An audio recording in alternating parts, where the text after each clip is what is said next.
Sejak 1 hari bulan Mei 2022, pemakaian pelitup muka hanya diwajibkan apabila berada di dalam bangunan, kawasan tertutup dan di dalam pengangkutan awam termasuk perkhidmatan e-hailing berdasarkan penilaian situasi semasa COVID-19 serta mengambil kira keperluan semasa.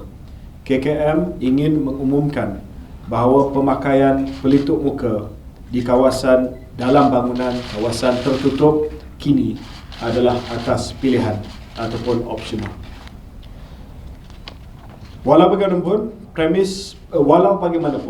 pemilik premis boleh menentukan sama ada pengunjung wajib memakai pelitup muka atau boleh memilih untuk memakai pelitup muka. Maksudnya sekarang ni kita serah kepada pemilik premis.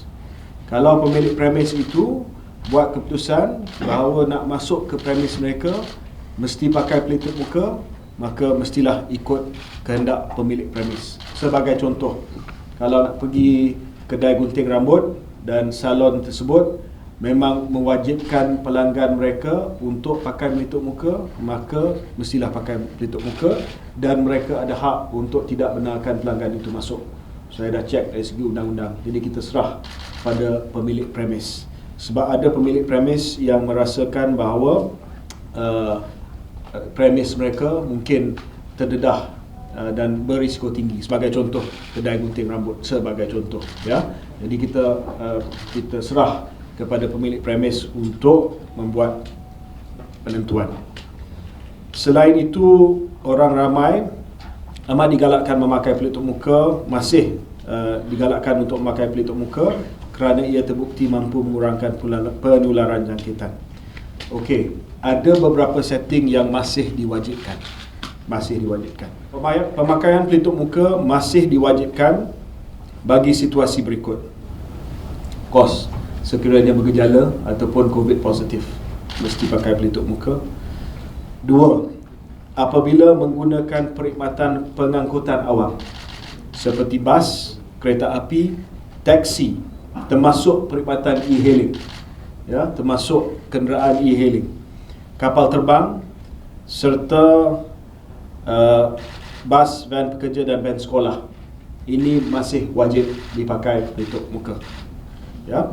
Dan setting seterusnya yang wajib pakai pelitup muka masih adalah semasa berada di fasiliti kesihatan ataupun penjagaan seperti hospital, klinik, rumah penjagaan, pusat hemodialisis atau yang setara dengannya.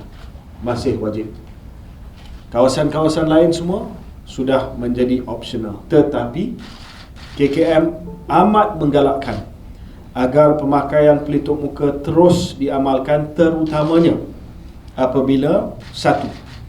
Berada di kawasan ramai orang dan sesak seperti pasar malam, stadium, gedung beli belah, termasuklah rumah ibadat untuk solat jemaah dan sebagainya. Amat digalakkan.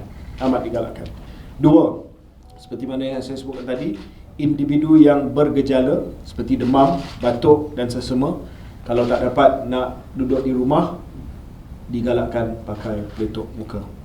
3. Individu yang berisiko tinggi seperti warga tua, orang dengan penyakit kronik, individu dengan imuniti yang rendah dan ibu mengandung. Dan 4, melakukan aktiviti bersama orang yang berisiko tinggi seperti warga mas dan kanak-kanak. Be considerate lah, ya. Kalau ada aktiviti dengan warga mas, kanak-kanak dan sebagainya, ataupun mereka yang penyakit kronik, pakailah pelitup muka.